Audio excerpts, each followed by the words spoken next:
Israel को 440 volt का झटका नंबर 1। ट्रंप 8 मुसलमान देशों से बढ़ाने लगे दोस्ती।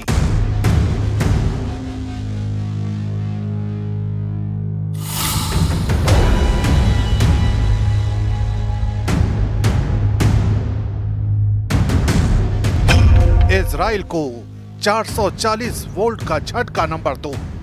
ईरान ने लॉन्च कर दी इंटरकॉन्टिनेंटल मिसाइल।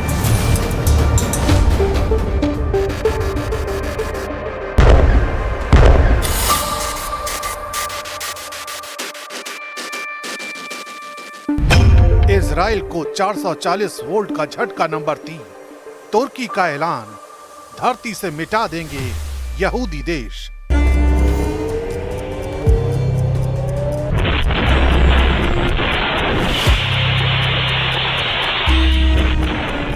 इजराइल को 440 वोल्ट का झटका नंबर 4। मुस्लिम देशों से ज्यादा कट्टर दुश्मन बना फ्रांस।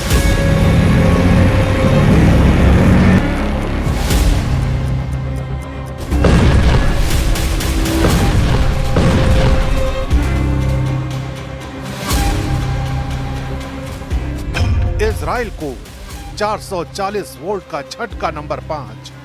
60 देशों से नेतन्याहू का युद्ध फाइनल।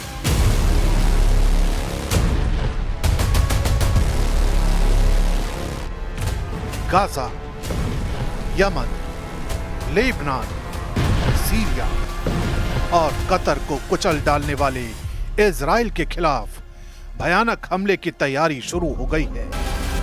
इजराइल पर एक साथ कई दुश्मन सेनाएं हमले की तैयारी में हैं। इजराइल पर हमला पारंपरिक हथियारों के साथ महाविनाशकारी हथियार से भी हो सकता है।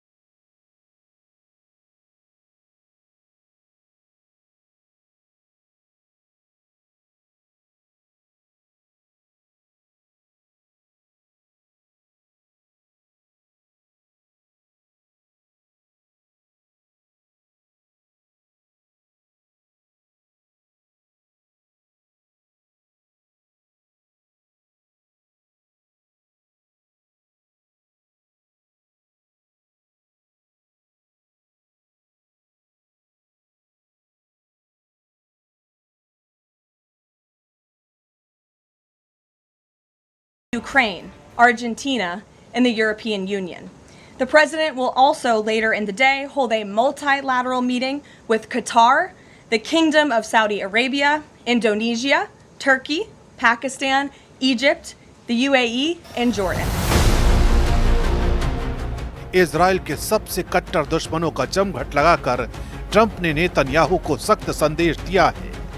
ट्रंप के बदले हुए प्लान के बाद नेतन्याहू का ऑपरेशन गाजा फ्लॉप हो सकता है। असल में ट्रंप गाजा में मुस्लिम देशों की सैन्य तैनाती का प्लान बना चुके हैं।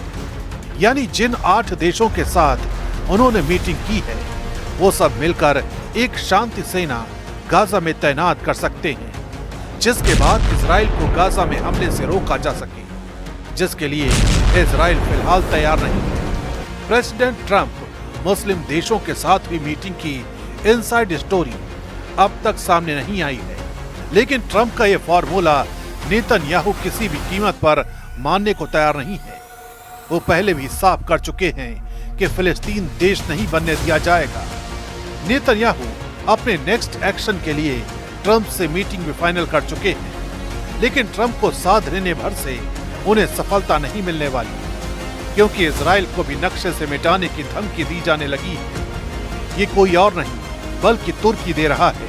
तुर्की के राष्ट्रपति यूएन महासभा में अपने भाषण में गाजा के मुद्दे को सबसे प्रमुखता से उठाने का ऐलान किया है। एर्दोआन ने यह भी दावा किया है कि वो फिलिस्तीन को मान्यता दिलाकर ही दम लेंगे। Konuşmamda Gazze'deki insani felaket ve mezalimi özellikle gündeme getireceğim.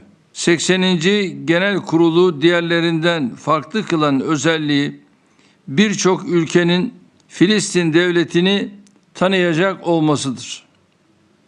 Biz bu tanıma kararlarının iki devletli çözümün hayata geçirilmesine ivme kazandırmasını temenni ediyoruz. तुर्की के बारूदी तेवर ने इजराइल को भड़का दिया है।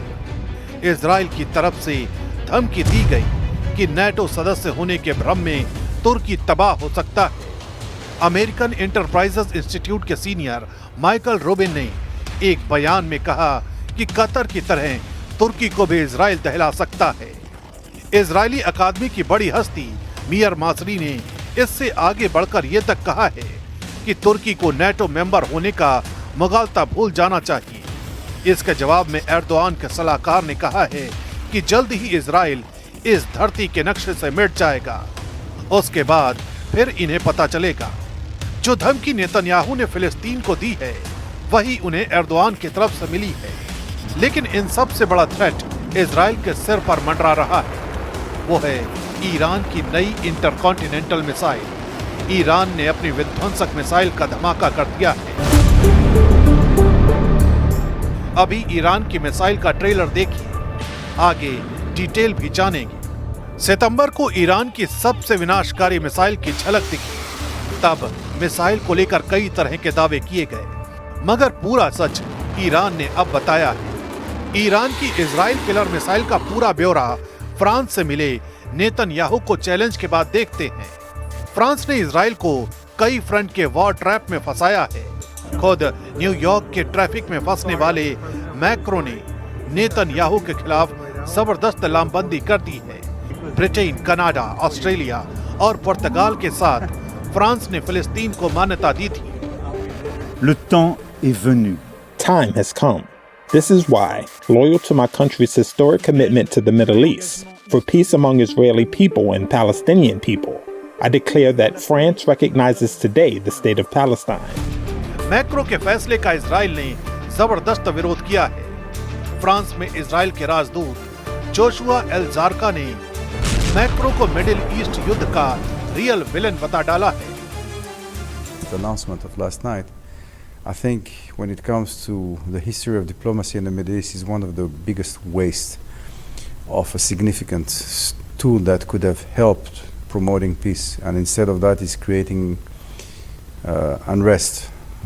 France is unfortunately becoming a destabilizing agent in the Middle East because of their, I don't know if it, what is behind it, but the need for them to make statements that are, you know, more show than anything else. France Europe में फिलिस्तीन समर्थकों का अगुवा बन रहा है। हालांकि Macron के रुख से कई देशों में हालात खराब होने लगे हैं। इटली विरोध प्रदर्शन की आग में जल रहा है। फिलिस्तीन राष्ट्र के समर्थन की मांग कर रहे प्रदर्शनकारियों ने जॉर्जिया मेलोनी के खिलाफ जबरदस्त प्रदर्शन किया। मिलान, रोम, वेरिस, नेपल्स और जेनोआ में हिंसा और आगजनी हुई। हिंसक झड़प में 60 से ज्यादा पुलिसकर्मी घायल हैं। इजराइल को हथियार भेजने के विरोध में कई बंदरगाहों को ब्लॉक कर दिया गया है। वेनिस में पुलिस को प्रदर्शनकारियों को हटाने के लिए वाटर कैनन का सहारा लेना पड़ा। जेनोआ, लिवोर्नो और ट्रिएस्ट के बंदरगाहों पर भी विरोध प्रदर्शन हुए हैं। हवा इजराइल के खिलाफ बनाई जा रही है, जिससे युद्ध का मैदान हो या फिर कूटनीति का अखाड़ा, इजराइल घिरता जा रहा है। इजराइल पर दुश्मन हावी होते दिख रहे हैं। इजराइल के लिए ट्रैप बिछाए जा रहे हैं। इजराइल को बर्बाद करने की धमकी दी जा रही है। कोई हथियार से डरा रहा है, कोई गुटबाजी कर रहा है। किसी ने जंगी तैयारी का ट्रेलर दिखाया है, तो किसी ने इजराइल से एटमी टक्कर का इरादा जाहिर कर दिया है। अचानक नेतन्याहू के लिए ईरान सबसे बड़ा थ्रेट बन गया है। ईरान के एक सांसद ने वायरल हुए एक वीडियो में ईरान के आसमान में दिखे हथियार को इंटरकॉन्टिनेंटल मिसाइल का टेस्ट बताया है। यानी ईरान ने अंतर महाद्वीपीय बैलिस्टिक मिसाइल का सफल परीक्षण किया। ये missile space launch vehicle SLV तकनीक से बनाई गई है। जिसकी मारक रेंज 10,000 किलोमीटर से ज्यादा है। ईरानी सांसद ने दावा किया है कि ये मिसाइल अमेरिका और यूरोप तक भी पहुंच सकती है। मतलब अब इजराइल ही नहीं, इजराइल का साथ देने वाले अमेरिका, यूरोप के देश ईरान के टारगेट पर है। ईरान के मिसाइल भंडार पहले से ही विध्वंसक रॉकेट के लिए कुख्यात है। मेजर जनरल याहिया रहीम सफवी का दावा है कि उनका परमाणु कार्यक्रम और मिसाइल टेक्नोलॉजी ईरान के वैज्ञानिकों की मेहनत का नतीजा है और उसे तबाह नहीं किया जा सकता।